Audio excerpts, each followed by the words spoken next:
Bien, buenos días. Terminamos hoy con el capítulo 15 del Evangelio de Marcos y vamos a aprovechar y tenemos ese día de repaso que solemos hacer al final de cada capítulo. Entonces vamos a leerlo completo, es un poquito largo, pero así pues refrescamos la memoria y después haré yo un repaso y terminamos así de comentar lo que ayer, aunque lo leímos hasta el final, pero nos faltó por comentar la última parte. Y ya después, pues todos los que lo deseen pueden también decir algo que quieran destacar de este capítulo 15. Entonces leemos. Hilda, Amén. adelante. Muy de mañana, habiendo tenido consejo los principales sacerdotes con los ancianos, con los escribas y con todo el concilio, llevaron a Jesús atado y le entregaron a Pilato. Pilato le preguntó: ¿Eres tú el rey de los judíos? Respondiendo él, le dijo: Tú lo dices. Y los principales sacerdotes le acusaban mucho. Otra vez le preguntó Pilato diciendo: ¿Nada respondes? Mira de cuántas cosas te acusan. Mas Jesús ni aun con eso respondió, de modo que Pilato se maravillaba. Ahora bien, en el día de las fiestas le soltaban preso cualquiera que pidiesen. Había uno que se llamaba Barrabás, preso con sus compañeros de motín que habían cometido homicidio en una revuelta. Y viendo la multitud, comenzó a pedir que hiciese como siempre les había hecho. Y Pilato les respondió diciendo: ¿Queréis que os suelte al rey de los judíos? Porque conocía que por envidia le habían entregado a los principales sacerdotes. Mas los principales sacerdotes instaron a la multitud para que les soltase más bien a Barrabás. Respondiendo Pilato les dijo otra vez: ¿Qué pues queréis que haga del que llamáis rey de los judíos? Y ellos volvieron a dar voces: Crucifícale. Pilato les decía: Pues qué mal ha hecho. Pero ellos gritaban aún más: Crucifícale. Y Pilato, queriendo satisfacer al pueblo, le soltó a Barrabás y entregó a Jesús después de azotarle para que fuese crucificado. Entonces los soldados llevaron dentro del atrio, esto es, al pretorio, y convocaron a toda la compañía. Y les vistieron de púrpura y poniéndole una corona tejida de espinas, comenzaron luego a saludarle: Salve, rey de los judíos. Y le golpeaban en la cabeza con una caña y le escupían, y puestos de rodillas le hacían reverencia. Después de haberle escarnecido, le desnudaron la púrpura y le pusieron sus propios vestidos y le sacaron para crucificarle. Y obligaron a uno que pasaba, Simón de Cirene, padre de Alejandro y de Rufo, que venía del campo, a que le llevase la cruz. Y le llevaron a un lugar llamado Gólgota, que traducido es lugar de la calavera. Y le dieron a beber vino mezclado con mirra, mas él no la tomó. Cuando le hubieron crucificado, repartieron entre sí sus vestidos, echando suerte sobre ellos para ver qué llevaría cada uno. Era la hora tercera cuando le crucificaron, y el título escrito de su causa era El Rey de los Judíos. Crucificaron también con él a dos ladrones, uno a su derecha y el otro a su izquierda. Y se cumplió la escritura que dice: y fue contado con los inicuos. Y los que pasaban le injuriaban, meneando la cabeza y diciendo: Va, tú que derribas el templo de Dios en 3 días y lo reedificas, sálvate a ti mismo y desciende de la cruz. De esa manera también los principales sacerdotes, escarneciendo, se decían unos a otros con los escribas: a otros salvó y a sí mismo no se puede salvar. El Cristo, Rey de Israel, descienda ahora de la cruz para que veamos y creamos. También los que estaban crucificados con él le injuriaban. Cuando vino la hora sexta, hubo tinieblas sobre toda la tierra hasta la hora novena. Y a la hora novena Jesús clamó a gran voz diciendo, Eloi, Eloi, lama sabactani, que traducido es, Dios mío, ¿por qué me has desamparado? Y algunos de los que estaban allí decían al oírlo, mirad, llama a Elías. Y corrió uno y empapando una esponja en vinagre y poniéndola en una caña, le dio a beber diciendo, dejad, veamos si viene Elías a bajarte. Mas Jesús, dando una gran voz, expiró. Entonces el velo del templo se rasgó en dos de arriba abajo. Y el centurión que estaba frente a él, viendo que después de clamar había expirado así, dijo, verdaderamente este hombre era hijo de Dios. También había algunas mujeres mirando de lejos, entre los cuales estaban María Magdalena, María la madre de Jacobo el menor y de José y Salomé, quienes cuando él estaba en Galilea le seguían y le servían, y otras mujeres que habían subido con él a Jerusalén. Cuando llegó la noche, porque en la preparación, es decir, la víspera del día de reposo, José de Arimatea, miembro noble del concilio, que también esperaba el reino de Dios, vino y entró osadamente a Pilato y pidió el cuerpo de Jesús. Pilato se sorprendió de que ya hubiese muerto, y haciendo venir al centurión le preguntó si ya estaba muerto. E informando el centurión, dio el cuerpo a Jesús. A José. A José. Informado por el centurión, dio el cuerpo a José, el cual compró una sábana y quitándolo lo envolvió en la sábana y lo puso en un sepulcro que estaba cavado en una peña, e hizo rodar una piedra a la entrada del sepulcro. Y María Magdalena y María, madre de José, miraban dónde lo ponían. Bien, gracias, Hilda. ¿Vale? Bien, pues este era el capítulo 15. Como veis, pues es un capítulo que está conectado con el anterior, ¿no? Porque empieza con algo que ya empezó a desarrollarse en el capítulo 14, que es pues todo lo que Jesús va a pasar hasta su muerte en la cruz, ¿no? Desde que lo apresan allí en el huerto de los olivos, en Getsemaní,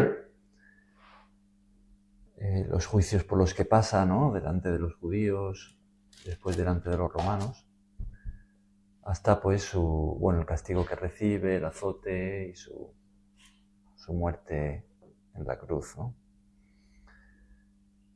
Entonces, bien, pues así empezaba el capítulo 15. A Jesús ya lo han juzgado el capítulo anterior de una forma clandestina frente a los dirigentes judíos, sacerdotes, escribas, los ancianos del pueblo. Y ahora pues lo llevan a Pilato. Y en Pilato pues vemos a un gobernante que representa a Roma, que se entrevista con Jesús, que ve cómo le están acusando, además dice que le acusan mucho, pero que Jesús no se defiende, lo cual es algo que deja a Pilato maravillado, ¿no? Veíamos desde el principio que Jesús se entrega por completo a la misión, ¿no? Entonces él no va a tratar de escapar, ¿no? Sino al contrario, él es un hombre entregado. Él sabe que había venido para eso, que es muy, muy doloroso por lo que él está pasando, pero era la forma en la que él podía conseguir nuestra salvación. Es pagando él como si fuese un criminal sin serlo, ¿no? Porque Jesús fue el único hombre que nunca pecó, ¿no? Dios manifestado en forma humana. Y Él aceptó por amor a nosotros, a la humanidad, ocupar nuestro lugar como nuestro representante y pagar Él el castigo ante la ley de Dios que el pecador merece. De esa manera ofrecer perdón y vida eterna a todos los que, arrepintiéndose, crean en Él, ¿no? Entonces, pues Él se mantiene callado, Él no se defiende, Él va a recibir todo lo que, por lo que tenía que pasar. Veíamos también en los relatos paralelos de los evangelios, profundizábamos un poco más en la conversación que Pilato tiene con Jesús. Y allí pues algo que resaltábamos es el interés de Jesús en conocer la opinión personal de Pilato acerca de él, ¿no? Y veíamos cómo Jesús se interesa por saber cuál es nuestra confesión de fe, qué es lo que nosotros como individuos, no como grupo, como parte de una masa, sino como individuos, cuál es nuestra fe, de qué manera respondemos a Él, ¿no? Al Evangelio. Bien, Pilato finalmente, bueno, parece que primero tiene como algunos intentos de soltar a Jesús, porque él se da cuenta de que ha sido entregado por envidia. Y también pues veíamos eso, ¿no? El potencial tan altamente destructivo que tiene la envidia. Que por envidia los principales sacerdotes entregaron a Jesús, lo veían como una amenaza, y Jesús estaba adquiriendo una influencia sobre la gente y tenía un respaldo de Dios, ¿no? Un poder que ellos no tenían. Entonces, por envidia, van a entregar a la muerte al mismísimo Hijo de Dios, al Mesías. Entonces veíamos que qué peligrosa es la envidia, ¿no? Uno de los grandes peligros que como cristianos tenemos que cuidarnos, ¿no? De no dar lugar a ese pecado en nuestro corazón. Bien, Pilato ofrece a la gente soltar a Jesús, les da a escoger, ¿no? ¿A quién queréis que os suelte? ¿A Jesús o a Barrabás? Porque era una costumbre en la fiesta de la Pascua, Pilato le soltaba a un preso. Barrabás nos dice que era homicida y como el líder de una, vamos a decir, de un grupo terrorista, ¿no? Trayéndolo a términos de nuestros días. Y la multitud, mal influenciada por los dirigentes envidiosos, pues escogen que le suelte a Barrabás, ¿no? Y que Jesús piden que sea condenado. Lo cual también comentábamos el peligro de las malas influencias, ¿no? Si la envidia es un peligro del que cuidarse, que aparece en el interior de cada uno, del ser humano, ahí aparece la tentación. Las malas influencias vienen desde fuera, ¿no? Entonces, también son muy peligrosas, ¿no? Llevaron a una masa entera de gente a pedir la muerte del Mesías. Bien, pero decíamos que Barrabás tenemos también una representación de todos nosotros, de la humanidad pecadora. Porque lo que está sucediendo allí es el sentido del sacrificio de Jesús. Y es que el inocente va a morir, para que el culpable pueda ser puesto en libertad. El inocente da la vida para que el culpable sea justificado, lo cual es precisamente la razón por la que Jesús fue a la cruz, ¿no? Entonces en Barrabás desde fuera podemos acusarle, ¿no? Pero ante la ley de Dios, pues todos estamos representados por él, ¿no? Adelante, buenos días. Bien, y el juicio sigue, ¿no? Finalmente nos dice que Pilato, queriendo satisfacer al pueblo, aun sabiendo que Jesús era inocente, pues lo va a entregar a la muerte, no sin antes azotarle. Quizá azotar a Jesús era su último intento para que la gente pues no pidieran su muerte, ¿no? Cuando Jesús vuelve ya azotado, pues viene como un hombre difícil de reconocer, con el cuerpo abierto, desangrado, pero aún así no había manera de liberarlo, y dice que Pilato queriendo satisfacer al pueblo, lo cual es otro de los peligros que encontramos aquí para nosotros como cristianos, ¿no? Fijaos que en este capítulo resaltamos varias tentaciones, ¿no? Hemos hablado de la envidia, las malas influencias, y luego está el querer agradar a la gente antes que a Dios. Pilato va a ir en contra de su conciencia y condenar a un hombre inocente. Nos dice aquí, queriendo satisfacer al pueblo, ¿no? Ese es el gran peligro de la política. Y eso también nos puede pasar a nosotros. Es que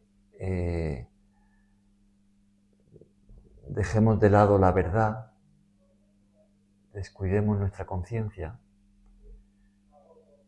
que no prestemos atención a la palabra de Dios por querer complacer a otros. Ese es un peligro que también nos encontramos como cristianos. Bien, Jesús finalmente pues es condenado a muerte. Se reúne la compañía de soldados y como habían hecho los judíos, pues también los romanos se van a burlar de él, lo viste como un rey, le ponen una corona de espinas, le golpean con una caña en la cabeza, le escupen, bueno, toda la humillación que Jesús recibe, ¿no? Y algo que resaltábamos también aquí estos días es que en este capítulo vemos marcado el contraste, ¿no?, tan grande, infinitamente grande, que existe entre la naturaleza de Dios y la naturaleza del diablo. Toda esta gente que se ceba con Jesús está pues dominada por el diablo, ¿no?, influenciada por él. Y el diablo está aprovechando y descargando en Jesús, en el Hijo de Dios, toda su ira. Lo humillan, lo escupen, le golpean, le acusan falsamente, lo azotan, finalmente lo clavan en la cruz, ¿no? Todo el dolor que el diablo puede infligir, pues esa es su naturaleza. Y él se deleita en hacer sufrir a otros, ¿no? Así es él. Cuando una persona llega hasta ese punto, pues una persona que está siendo satanizada. Y cuando una persona llega a ese extremo de hacer sufrir a otros y complacerse en ello, ¿no?, reírse del dolor de otros, es una persona que está actuando como el diablo. Es una persona que le queda poca esperanza. Esa regla de mal y otro. Claro. Pero en contraste, Jesús, por amor, está dispuesto a sufrir y a dar la vida para rescatarnos a nosotros. Para salvarnos. Para salvarnos. Él se compadece de nuestra situación, ¿no? Entiendo. Entonces ahí está el contraste, ¿no? Entre cómo es Dios y cómo es el diablo, ¿no? Sí. Cuanto más conocemos a Jesús y más cerca le seguimos, pues más nos parecemos a Él. Más de su amor va a haber en nosotros. Cuanto más nos alejamos de Él, pues más nos corrompemos. Y más nos pareceríamos al diablo, ¿no? Ajá. Que es el que vive en rebelión contra Dios. Bien, pues a Jesús lo crucifican. Aquí pues hay varios puntos, varios detalles que hemos estado resaltando, ¿no? De los que podemos aprender. Por un lado tenemos a los que fueron crucificados con Él, que decíamos que también representan a la humanidad, porque ahí tenemos las dos posibles respuestas que se dan ante lo que Jesús ha hecho. Hay dos condenados con Él, uno que va a burlarse de Jesús, que no cree en Él, y el otro que vemos que muestra señales evidentes de arrepentimiento y pide misericordia de Jesús, ¿no? Que expresa su fe en el Cristo que estaba siendo crucificado con ellos, como leíamos en Lucas. Y Jesús desde la cruz ofrece vida eterna al que había sido crucificado, ¿no? Jesús muriendo promete vida eterna a este hombre, ¿no? Le dice, hoy estarás conmigo en el paraíso. Entonces ahí tenemos las dos posibles respuestas. Ahí tenemos la representación también de la humanidad, ¿no?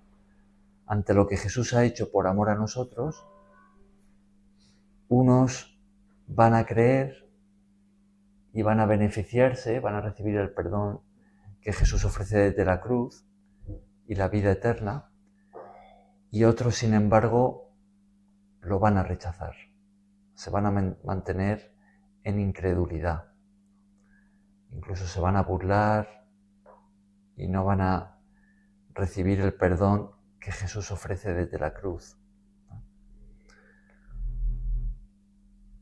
Bien, algo que resaltábamos también son las frases que Jesús pronuncia en esas últimas horas suyas, ¿no? Aquí en Marcos tenemos esa que leemos en el versículo 34, que dice, Dios mío, ¿por qué me has desamparado? ¿No? Comentábamos en cómo en Jesús, que estaba ocupando nuestro lugar, pues tenemos a ese hombre cargado, que se cargó voluntariamente con el pecado de todos nosotros, ¿no? Y entonces estaba recibiendo el juicio de Dios por nosotros, por amor a nosotros. Tenemos otras frases suyas, ¿no?, para resaltar, que tenemos, no todas están aquí, otras están en los otros evangelios. Por ejemplo, él exclamó pidiendo el perdón de sus verdugos, ¿no? Dijo, Padre, perdónalos porque no saben lo que hacen. Entonces veíamos que aún ahí Jesús está como nuestro ejemplo, ¿no? Cuando recibe el mal de otros hasta la muerte, Jesús pide el perdón. En lugar de salir de él rabia y queja y odio y rencor, lo que sale es amor, es perdón, son palabras de buenos deseos incluso a los que eran sus verdugos, ¿no? Lo cual a nosotros como discípulos de Jesús nos debería hacer pensar, ¿no? ¿Qué es lo que sale de nosotros cuando las circunstancias nos oprimen, cuando las personas nos golpean, ¿no? ¿Qué sale de nosotros? Mucho dolor. Ajá. Pues Jesús, de lo que salió de Jesús era perdón, era amor. Es como esa flor que es pisoteada y lo que desprende es perfume, ¿no? Padre, perdónalos, exclamó él, ¿no? Qué gran ejemplo para nosotros, ¿no? Y de nuevo ahí tenemos el sentido de su muerte, ¿no? Para el perdón de nuestros pecados. Sale mucho. Cuando no sé, es que me viene la imagen del coche de por la mañana, y la gente pitando en los claxones, eso que... Uno pierde la paciencia, ¿no? Cuando está Lo que sale a cada uno. Claro.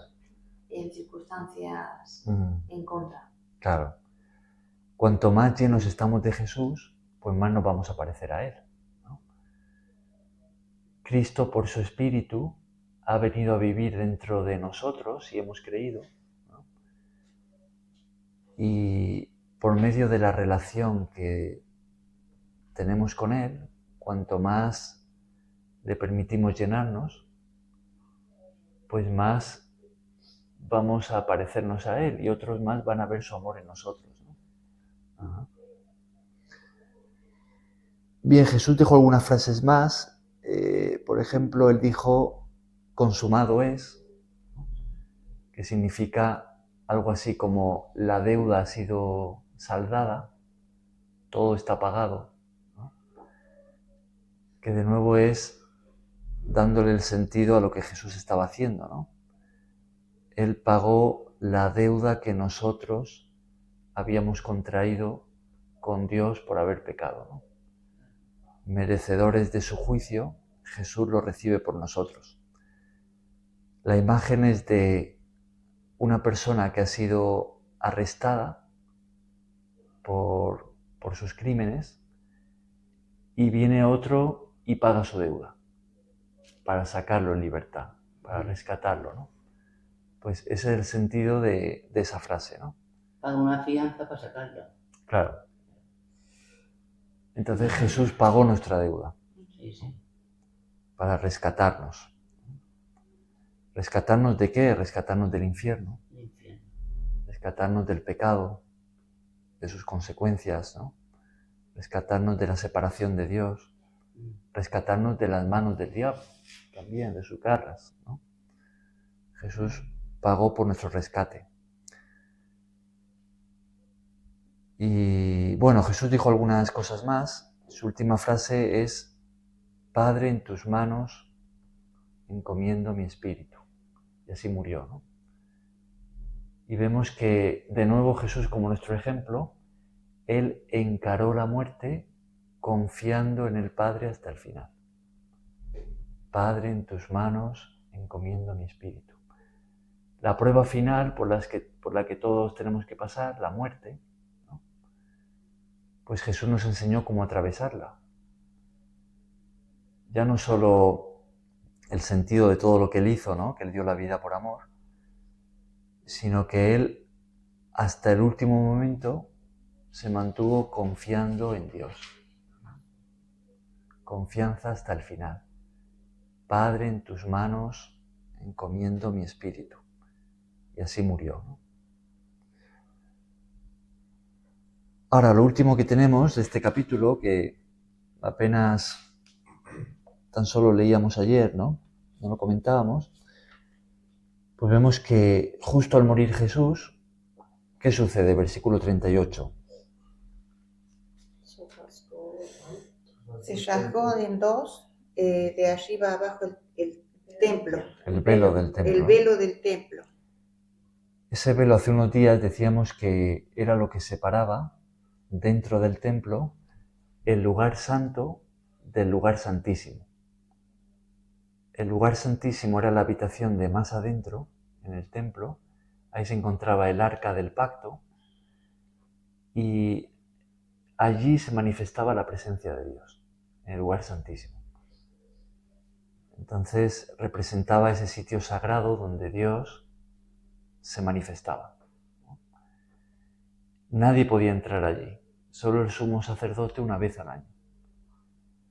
Pero cuando Jesús muere en la cruz, ese velo se rasga y dice que lo hace de arriba abajo. ¿Eso qué significa? Que es obra de Dios, ¿no? O sea, Dios rasga el velo, ¿no? ¿Por qué? Porque la muerte de Jesús abrió la puerta a la presencia de Dios, ¿no? Nos dio acceso a Él, ¿no? Es como que en Cristo, por medio de la fe en Jesús, tenemos acceso directo a Dios, a quien podemos llamar Padre, ¿no? Entonces, de nuevo, ahí tenemos el sentido de la muerte de Jesús. Él nos reconcilia con Dios, ¿no? Si creemos, por medio de la fe, ¿no? Entonces el velo se rasga, primero había venido oscuridad, ¿no? Hay un terremoto, pues algo sucede allí, ¿no? Que demuestra que algo acababa de pasar, algo muy importante. Y fijaos, la primera reacción que tenemos allí escrita es la del centurión romano, ¿no? Que está allí presenciándolo todo, guardando los cuerpos. ¿Qué confesión pronuncia él? Verdaderamente este hombre era hijo de Dios. Verdaderamente este hombre era hijo de Dios. La primera confesión de fe tras la muerte de Jesús es la de un gentil, la de un soldado romano, que era parte de los verdugos, ¿no? Jesús había exclamado, Padre, perdónalos.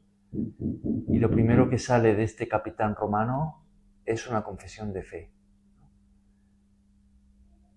Esto nos habla también del sentido universal de la muerte de Jesús. Es que Él no estaba muriendo solamente por los judíos, sino por todo el mundo.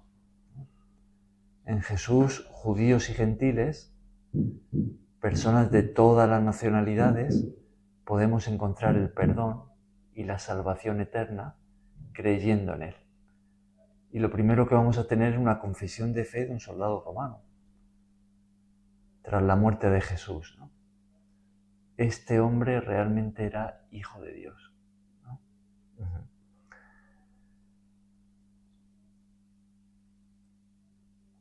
Bien, y ya lo último, bueno, se nos mencionan aquí a algunos de los testigos, algunas de las mujeres que lo están presenciando todo, que habían seguido a Jesús, ¿no?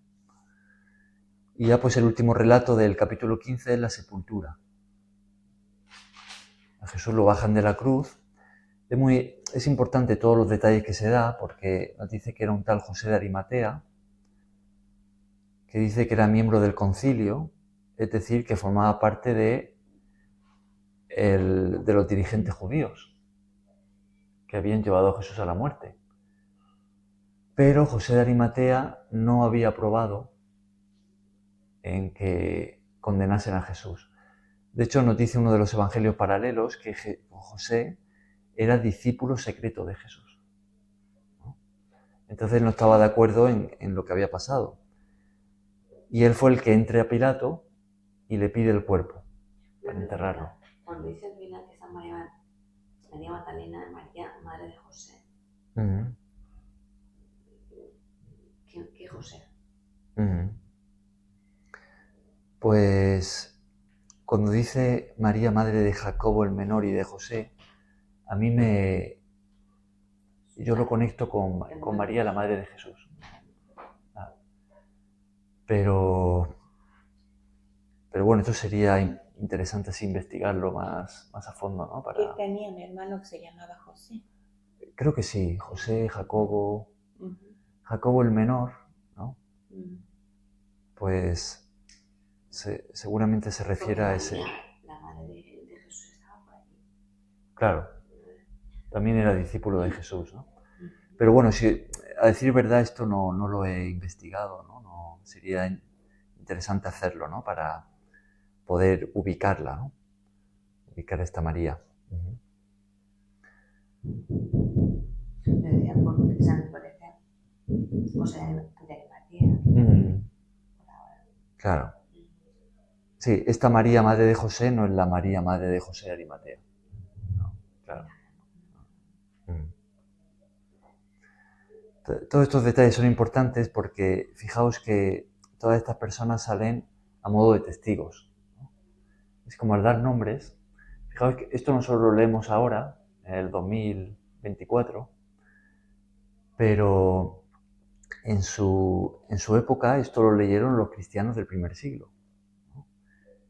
Que fueron testigos de estos acontecimientos, ¿no? O se lo contaron, ¿no? Porque esto salió, pues, fue predicado por todo el Imperio Romano y más allá, ¿no? Entonces, claro, al dar todos estos nombres, es como, mira, estos son personas que lo vieron, son testigos. Entonces, todo esto, pues, es importante, ¿no? Porque le da fiabilidad al relato, ¿no? Y también nos pone aquí que esas mujeres vieron dónde ponían el cuerpo de Jesús. Que son las que luego van a ir para llevarle los ungüentos y van a presenciar la resurrección, ¿no? Entonces José de Arimatea es el que entierra a Jesús. Los discípulos saben dónde es y los dirigentes de Israel también, ¿no? Que este era miembro del concilio. Nos dice el Evangelio de Mateo que luego van a pedir que pongan ahí una guardia romana, ¿no? Para evitar hurtos, ¿no? Porque sabían que Jesús había dicho que resucitaría.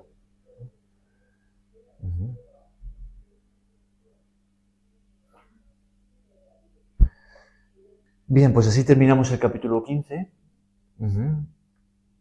Ya nos queda solamente un capítulo, el 16, que es el de la resurrección. Es el capítulo de la victoria, que veremos el próximo día, ¿no? Pero ahora, pues, que terminamos este capítulo, pues, bueno, esto ha sido un repaso de todo lo que hemos estado viendo en los días anteriores. Y ahora, pues, damos lugar para que todos los que queráis podáis resaltar algo de este capítulo que os haya llamado la atención, que queráis comentar.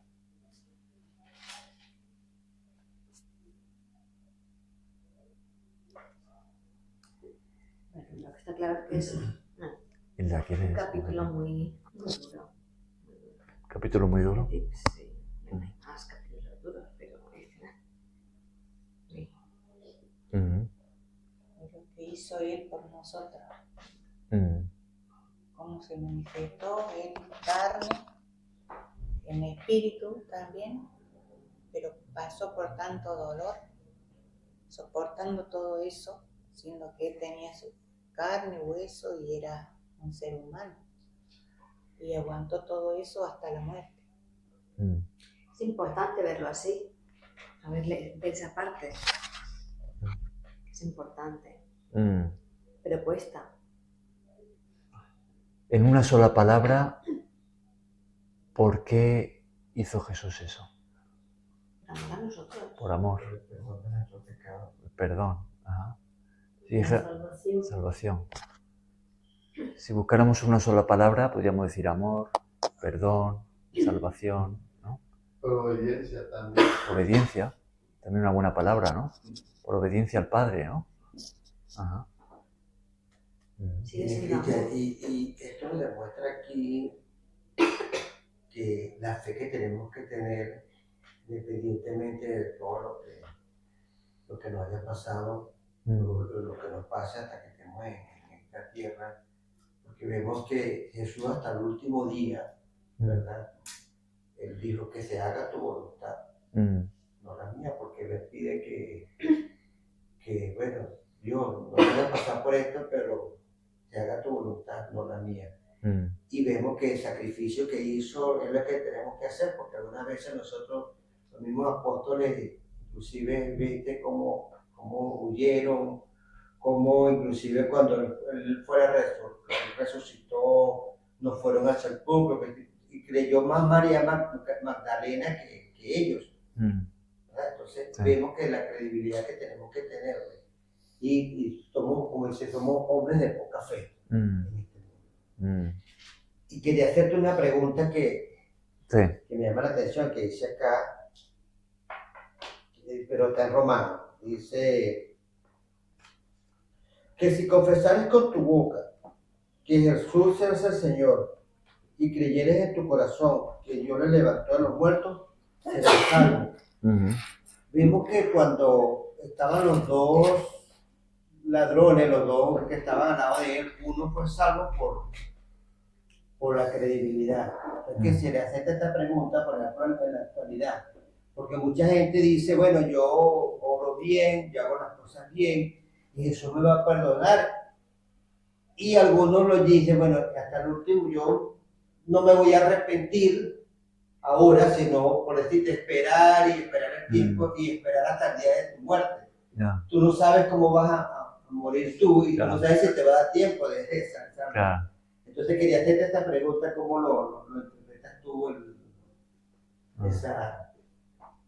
lo que dice ahí? Porque Ese uno dice, versículo. no, porque uno dice que la salvación está por la obra, por el seguir la credibilidad a Cristo, el seguir su como lo indica, pero entonces esto a veces como muchos lo ven como contradictorio. Ya. Yo creo que la Biblia es muy clara en este sentido, de que la única obra salvadora que hay es esta que acabamos de leer, ¿no? Es Jesús pagando en la cruz por nuestros pecados y resucitando, ¿no? Entonces, nosotros recibimos esa salvación al creer, por medio de la fe, no por nuestras obras, ¿no? Si fuera por nuestras obras, entonces tendríamos de qué presumir. Entonces entraríamos al reino de Dios en orgullo, ¿no? Diciendo, yo esto me lo he ganado, ¿no? Porque he hecho esto, he hecho aquello, estuve trabajando en una ONG voluntariamente, ayudando a muchas personas necesitadas y todo esto y aquello, entonces entro con el pecho hinchado, ¿no? Como diciendo, mira qué bueno que soy, que me he ganado la entrada al cielo, ¿no? Pero entonces entraríamos pecando, porque entraríamos en orgullo, ¿no? Claro, al decir que es por gracia, eso significa que solamente con una actitud humilde podemos recibir. Es cuando reconocemos que nosotros, por nuestras buenas obras, por muy buenas que sean, no alcanzan, porque hemos pecado, ¿no? Entonces, reconocemos que merecemos, en realidad, ante la ley de Dios, ser condenados, porque hemos pecado, pero clamamos por la misericordia de Dios, ¿no? Es una postura humilde, ¿no? Entonces, es por medio de la fe en lo que Jesús ha hecho que recibimos la salvación, que recibimos el perdón, ¿no? Ahora, esa fe se manifiesta a través de una confesión, ¿no? Es como ahí lo de confesar que Jesús es el Señor, ¿no? La fe se manifiesta por la boca, ¿no? Yo creo que Jesucristo dio su vida en la cruz por mí y Él es mi Señor.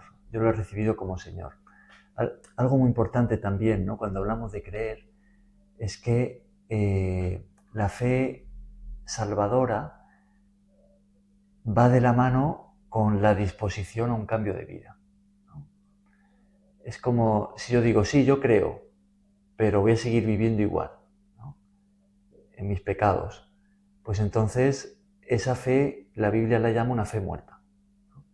Es como algo teórico que tenemos aquí en la mente, sí, yo creo, pero voy a seguir mi vida igual. Claro. O sea, la fe genuina va de la mano del arrepentimiento, ¿no? Es como yo reconozco que he pecado, que he vivido apartado de Dios, creo que Jesús pagó para mi salvación, para mi perdón, que Él es el Hijo de Dios, yo creo, y estoy dispuesto a responder a su llamado, ¿no? Estoy dispuesto a empezar de nuevo. Es que claro, cuando hablamos de salvación, decimos, bueno, salvación, vale, somos rescatados, pero somos salvados, pero ¿para qué? Si somos rescatados de una vida apartada de Dios, es para vivir ahora una vida en el reino de Dios. Es para vivir bajo su gobierno, ¿no? Entonces tiene que haber esa disposición ahora vivir bajo su gobierno, ¿no? Ahora vivo bajo el señorío de Jesús. Ahora Él es mi Señor y yo le voy a seguir a Él, ¿no? Entonces, claro, somos salvos al creer y con esa fe estamos dispuestos a empezar una nueva vida siguiendo a Cristo como nuestro Señor, ¿no? Y eso se manifiesta por la boca, ¿no? Yo confieso, Jesús es mi Señor.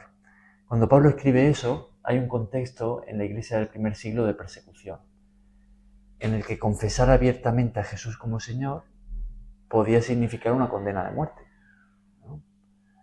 Porque los romanos decían, el César es el Señor, ¿no? Entonces los cristianos decían, no, el César no es el Señor, Jesús es el Señor, ¿no? Y eso les podía costar la vida. Entonces, Pablo al escribir eso está hablando de una fe que se va a expresar a un riesgo muy alto, ¿no? Pero eso es lo que demuestra que la fe es verdadera, ¿no?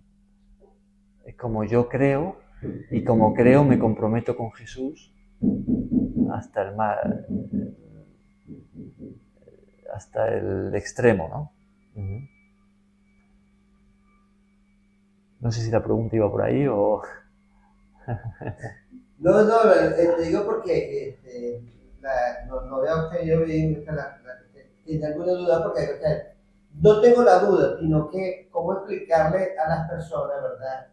Porque yo dije, bueno, no, yo con creer soy salvo. No necesito ir a la iglesia, no, yo con creer y hacer las cosas, yo ya con eso voy a ser salvo. Entonces, no es así. Y cuando el ejemplo de los dos, ¿verdad? Es una clara demostración de que él creyó en ese momento. Él no era cristiano ni creía en Jesucristo, sino que él en ese momento creyó de corazón y Jesús le dijo, bueno, a partir de hoy estará a la diestra, al lado a la diestra del Señor. En ese momento, pero él creyó. Y nunca tuvo hizo lo que hacían los apóstoles. Claro. Entonces, yo creo que ahí es donde está yo creo, pero también tengo que seguir lo que establece la Biblia, lo que dice. Ahora, como dice, pues yo de repente el día de mi muerte confieso y puedo ser salvo, ¿verdad? Pero ¿qué pasa? Que yo, como te dije al principio, yo no sé cómo voy a morir, si me mata un carro, si me da un tiro, Dios no lo permita, ¿verdad? No sabe, entonces no me va a dar tiempo del arrepentimiento. Entonces por eso es que está lo de la salvación, porque yo tengo que arrepentirme y seguir lo que establece Jesús como para ser salvo. Eso creo que es más o menos lo que lo veo desde ese punto de vista. Claro, o sea, somos salvos al creer, ¿no? Al creer somos salvos, pero esa fe salvadora o la fe bíblica va de la mano de la disposición honesta a un cambio de vida, ¿no? Es decir, eso es el arrepentimiento. Es cuando estamos de corazón dispuestos a vivir una nueva vida siguiendo a Cristo, ¿no? Ahora, uno, por ejemplo, el que murió ahí en la cruz, vemos ese arrepentimiento en él, esa disposición, la vemos en sus palabras, pero a él no le dio tiempo a hacer nada más, ¿no? Él murió allí y podríamos decir, bueno, ¿y esa persona ha sido salvada? Sí. Jesús le dijo, hoy estarás conmigo en el paraíso, ¿no? Entonces, cuando tenemos esa disposición, ¿no? Pues Dios nos va a ayudar y va a haber una transformación de vida, ¿no? Y nuestra vida va a cambiar, ¿no? No es que vayamos a ser perfectos, vamos a fallar y vamos a tener que pedirle perdón a Dios y hay un aprendizaje, un proceso de transformación, ¿no? Pero, claro, es en ese momento en el que creemos, ¿no? Con arrepentimiento en nuestro corazón, dispuestos a esa nueva vida, que decimos que recibimos la salvación, ¿no? De parte de Dios. Cuando uno dice yo creo, pero no está dispuesto a seguir a Jesús, él va a seguir viviendo igual, entonces esa fe, la Biblia le llama una fe muerta, ¿no? No es una fe bíblica salvadora, es como algo que alguien dice en su mente, sí, yo creo, pero realmente no crees. No crees. Claro. Es como la mayoría de las personas están así en esa posición, porque dicen que creen, pero no, en realidad no, como te dijera, lo que tú dices, tiene que haber un compromiso real, que no va a ser un compromiso tampoco perfecto. Pero bueno, la pregunta de él, pero es que claro, son situaciones diferentes. En este caso, este hombre no, de pronto no conocía de Jesús, o como pueda que se haya oído hablar de él y por eso le pidió, Jesús le perdonó, Jesús le perdona, ¿no? Porque ¿quién va a perdonar pecados? Dios. Más en ese tiempo un ser humano no perdonaba. Es una prueba de que era Dios en una tierra viviente. Una persona no se salva por sus obras, porque haya hecho tantas buenas obras para salvarse. Eso es imposible, ¿no? Más bien esas buenas obras pueden evidenciar que ha habido ya una salvación, que ha habido un cambio, ¿no? Entonces, cuando una persona es salvada, entonces sus obras van a cambiar, ¿no? Más allá de que uno también, claro, se equivoca, tropieza y tiene que levantarse y volver a arrepentirse, ¿no? Entonces, las obras, las buenas obras o el cambio de conducta en la vida de una persona es producto de esa salvación que esa persona ya ha recibido. ¿Cuándo la recibió? La recibió al creer, ¿no? Claro. Pero no es eso lo que va a presentar ante Dios para ser salvo, ¿no? Eso sería como, claro, como intentar ganarse la salvación por la propia justicia, no por la justicia de Cristo. Porque inclusive el siguiente versículo dice, porque con el corazón se cree para justicia, pero con la boca se confiesa para salvación. Claro. La fe del corazón nos justifica ante Dios y esa fe que expresamos por nuestra boca manifiesta nuestra salvación, ¿no? Claro. Sí. O sea que también hay que pronunciarlo, ¿no, Cristian? Es muy importante pronunciarlo. Claro, la fe se tiene que manifestar, ¿no? Porque uno puede... Imagínate que uno escucha el Evangelio y dentro de sí en su mente dice, vale, sí, yo lo creo, ¿no?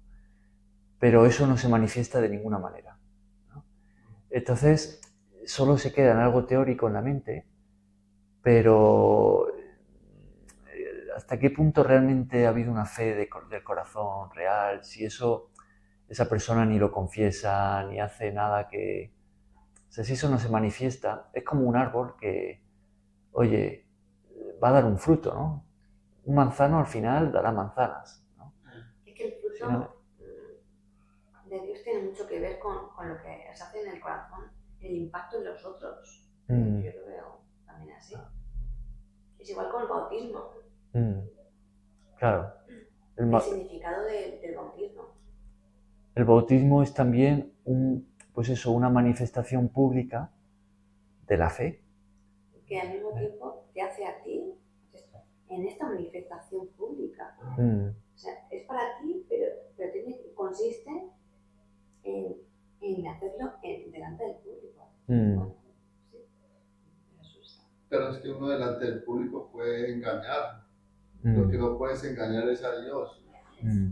Es que nadie Tú puedes manifestar en público que eres creyente y decir muchas cosas, pero a Dios no lo vas a engañar. Claro.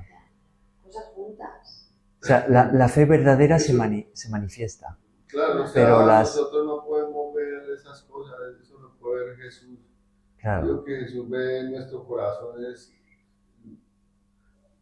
es como uno darle una ofrenda a alguien, ¿no? Yo creo que es según como tú ves esa ofrenda, porque si la das para comprar ¿cómo te dijera? Como es que yo soy muy bueno, para que me vean. Yo soy muy... Entonces ahí está la... Pero si una persona es de bondad porque tiene a Cristo en su corazón, es muy diferente. Es a través de Cristo que está ayudando a otro. Lo veo yo, no sé si estoy equivocado. La motivación, claro. eso es otra motivación. Ah. Es Jesús el que hace que tú hagas esa obra.